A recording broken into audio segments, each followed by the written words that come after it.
I needed to share this because I still can't believe what happened. I'm Sarah, 27F, and this is about my now ex-boyfriend Edward, 27M. We started dating during our freshman year of college after meeting in a shared chemistry class.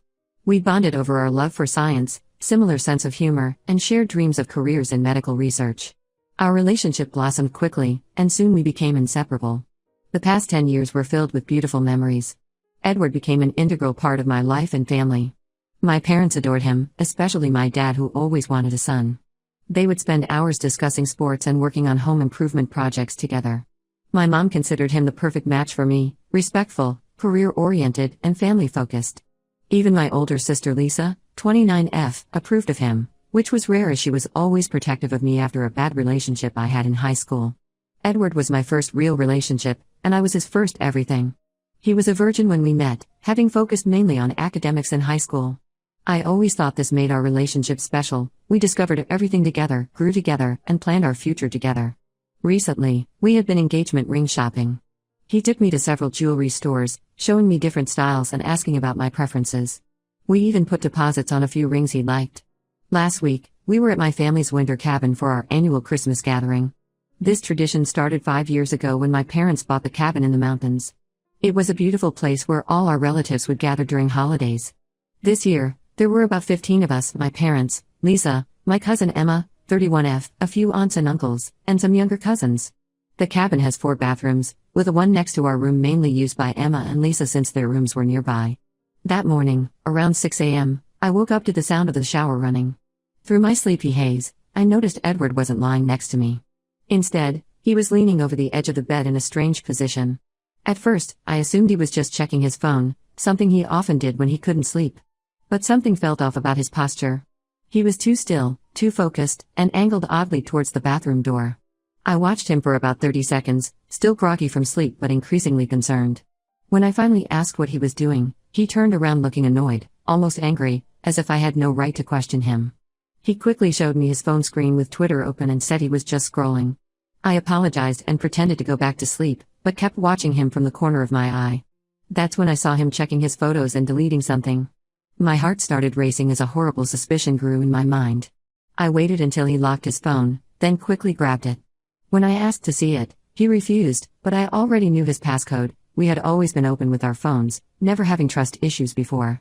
In his recently deleted folder, I found what I feared: a video showing the bathroom door crack, positioned perfectly to see inside while Emma was showering. I felt physically sick. 10 years of trust and love shattered in an instant. When I confronted him, he immediately apologized, saying there was no good explanation and that he was stupid. But here's the worst part: this wasn't the first time. 2 years ago, I caught him trying to record my sister changing in our guest room when she stayed over during a difficult time in her marriage. He had sworn it was a one-time mistake, blaming it on too much alcohol and temporary insanity. He begged for forgiveness, promising it would never happen again. I believed him then, partly because we had been together for so long and I thought I knew him. Edward tried to explain himself, saying he was curious about other women since I was his only sexual partner. He claimed he loved me and would never actually cheat, but just wanted to look. As if that made it any better. I was disgusted not just by his actions, but by how he tried to justify them. He suggested maybe he needed therapy, but it felt like he was just saying whatever he thought would make me forgive him again. I immediately told Emma what happened. She was horrified and wanted to tell everyone, especially Lisa since she had also been a victim. But I begged her to let me handle it first. I didn't want to ruin Christmas for the whole family, particularly my younger cousins who adored Edward. We quietly packed our things and left early, telling everyone Edward had a work emergency. Emma agreed to wait until after the holidays to tell others, but made it clear she would eventually tell Lisa. The 3-hour drive home was the most uncomfortable experience of my life. Edward kept apologizing and crying, saying he would get help, that he didn't want to lose me, that we could work through this. But all I could think about was how many other times he might have done this without getting caught. How many other women had he violated? Had he shared these videos online? Posted them somewhere? The thought made me sick. We had been planning to move in together next month. We had already put a deposit on an apartment and bought some furniture.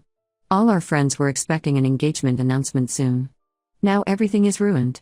10 years of memories tainted by this betrayal. I can't even look at old photos without wondering if he was secretly recording someone during our happy moments.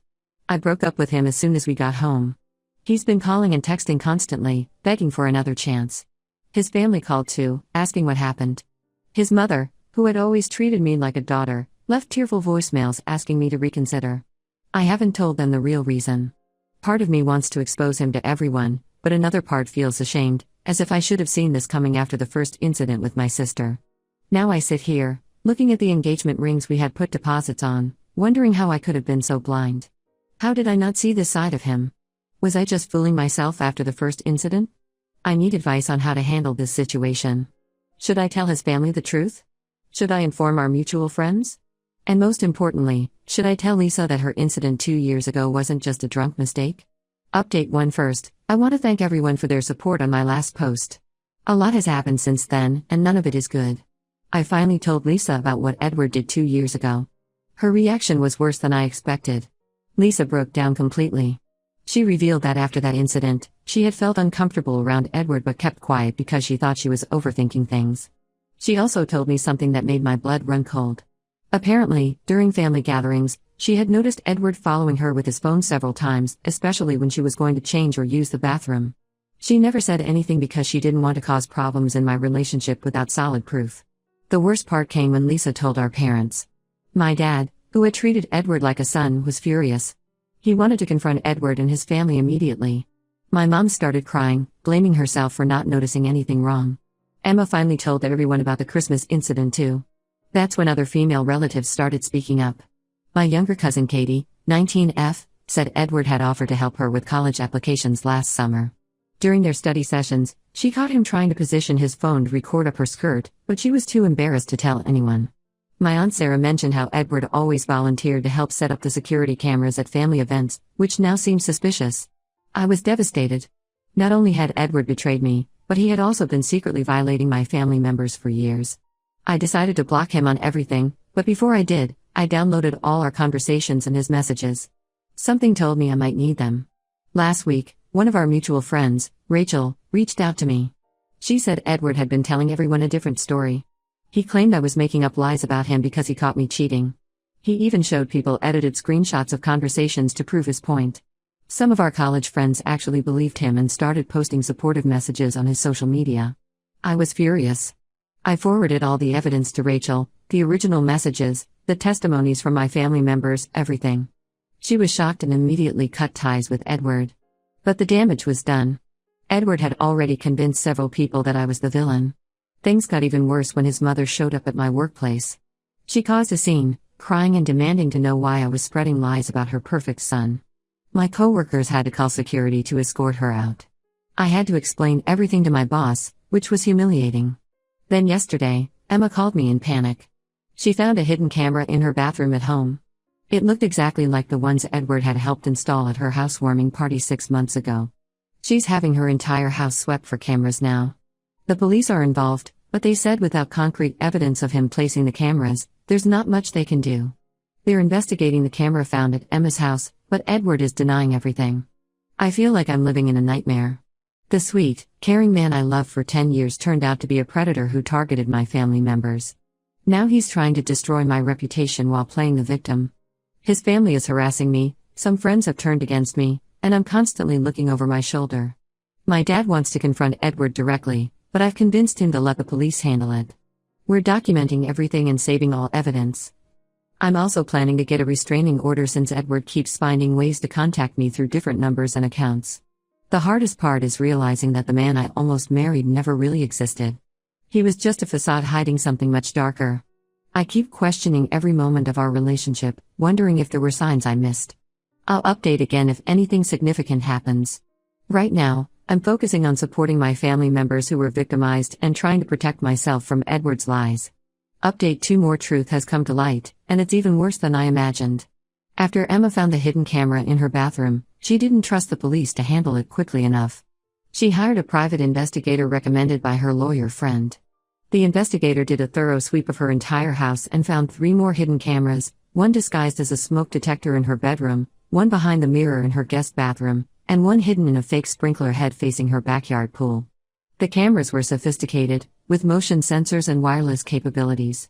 According to the investigator, they were expensive models typically used by professional surveillance companies. Edward had clearly invested a lot of money in this sick hobby. The investigator discovered all cameras were linked to a cloud storage account through a specific email address. While the email wasn't obviously connected to Edward, the investigator found it was used to register on multiple adult websites specializing in voyeur content. The account had been active for 4 years and had posted hundreds of videos. Many featured Emma, Lisa, and other women from our social circle. Some videos were from gym changing rooms, hotel bathrooms, and pool parties. The investigator even found videos from our college days, meaning Edward had been doing this throughout our relationship. Most disturbing were the comments Edward left on other videos, sharing tips about camera placement and discussing the best ways to avoid detection. He had built a reputation in these communities, sometimes selling his videos to other members. When confronted with this evidence, Edward crumbled. He admitted everything, probably hoping a confession would lead to leniency. He claimed it started in college when he accidentally saw a girl changing through a window. He said the thrill of watching someone without their knowledge became addictive. Over time, he got bolder, buying better equipment and targeting specific women. Then came the biggest shock. During police questioning, Edward's mother had a breakdown. She admitted finding some recordings on his laptop during his final year of college. Instead of reporting him, she helped cover it up. She paid off 2 girls who had caught him trying to record them in the university gym showers. She convinced them not to report him, claiming it would ruin his future medical career. This revelation explained her aggressive behavior toward me. She wasn't just defending her son, she was protecting herself from being exposed as an enabler. The detective said she could face charges for obstruction of justice and paying off witnesses. The news spread through our social circle like wildfire. Edward's supporters, who had believed his lies about me cheating, turned against him. The evidence was too overwhelming to deny. His workplace fired him immediately after learning about the charges, not wanting their medical research facility associated with him. Looking back through old photos is surreal now. I noticed patterns I had missed before. At every party, every family gathering, Edward always positioned himself near bathrooms or changing areas. He volunteered to help set up at events, claiming he enjoyed being useful. Now I know he was scouting locations for his cameras. Even during our vacations with friends, he always insisted on handling the accommodation arrangements. I wonder how many of our female friends were recorded in those hotel rooms. The police investigation has revealed the full scope of his activities.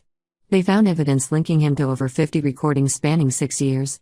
Some victims were underage at the time, leading to additional charges. They're still identifying victims from his online posts. His mother is facing serious charges too. Besides the college incident, investigators found evidence of 2 other times she helped cover up his behavior. She paid off a housekeeper who found a camera in their guest bathroom and convinced a family friend to stay quiet about a similar incident. I've been helping the police identify potential victims from our social circle. It's heartbreaking calling friends to tell them they might have been recorded. Some had suspicious incidents they had dismissed, thinking they were being paranoid. Others had no idea and are devastated. The district attorney says Edward will likely face significant jail time given the number of victims and the presence of minors in some recordings. His mother's charges are also serious, especially since she used her position as a school board member to pressure some victims into silence. I'm still trying to process everything. The man I loved for 10 years, who I almost married, who my family welcomed as one of their own, turned out to be a predator who violated not just my family but countless other women. Every happy memory is now tainted by the question of whether he was recording someone during that moment. Update 3. This will be my final update. The past few months have been a roller coaster, but things are finally settling down. After months of legal proceedings, Edward pleaded guilty to multiple charges of voyeurism and creating/distributing illicit content. The evidence was too overwhelming for him to fight. He accepted a plea deal and got sentenced to 6 years in prison plus registration as a sex offender for life. During his sentencing hearing, he showed no real remorse. Instead, he tried to blame his behavior on childhood trauma and his sheltered upbringing. The judge wasn't impressed, especially after hearing impact statements from several victims. She told him his calculated, long-term exploitation of women who trusted him showed his true character. His mother received 2 years probation and 1,000 hours of community service for her role in covering up his crimes. She also had to resign from the school board, where she'd served for 15 years. During the investigation, they found emails where she had threatened victims with lawsuits if they spoke up. His father, disgusted by her actions, filed for divorce after discovering she had secretly used over $200,000 from their retirement savings to pay off victims over the years. The police investigation identified 47 victims in total. Many were from our social circle, friends, family members, and even some of his former patients from the research facility where he worked. Some videos dated back to our college years, involving our classmates and dormmates. The police tech team is still working to remove all content from various websites, but they say some videos may never be completely erased from the internet. Emma and Lisa filed a civil lawsuit against Edward and won a substantial settlement. Instead of keeping the money, they used most of it to create a support fund for all the victims, helping cover therapy costs and legal fees. Other victims have filed similar lawsuits. Edward's father has been cooperative, providing information about his assets to ensure he can't hide money from the victims. I sold the engagement rings we had put deposits on and donated the money to a victims advocacy group. I also decided to move to a different city for a fresh start. The memories in our old town were too painful. Every street corner reminded me of Edward. My new job in medical research is going well, and being away from all the familiar places has helped me heal. Some mutual friends still send me updates about Edward. Apparently, he's having a hard time in prison, which I find difficult to sympathize with given what he did. His father reached out last week to apologize again for his wife's behavior and let me know Edward had tried to write me a letter from prison. I told him I didn't want to receive any communications from Edward ever again. The hardest part has been rebuilding trust with my family. They felt betrayed not just by Edward, but also by me for defending him after the first incident with Lisa. My dad especially struggled with it. He blamed himself for welcoming Edward into our family and giving him opportunities to harm more women. We're working through it slowly in family therapy. Emma and Lisa have been incredibly supportive, saying they understand why I wanted to believe him after the first incident. I've stopped looking back at old photos or questioning past memories. I deleted all our pictures together and blocked anyone who still supports him. What's done is done. I'm focusing on moving forward and building a new life. A few people have suggested I try dating again, but I'm not ready. I need time to trust my own judgment again. If sharing my story helps even one person recognize similar warning signs in their relationship, then something good has come from this nightmare. I've learned that someone's public persona can hide dark secrets, and that ignoring red flags only leads to more pain. This will be my last update. Thank you all for your support throughout this ordeal.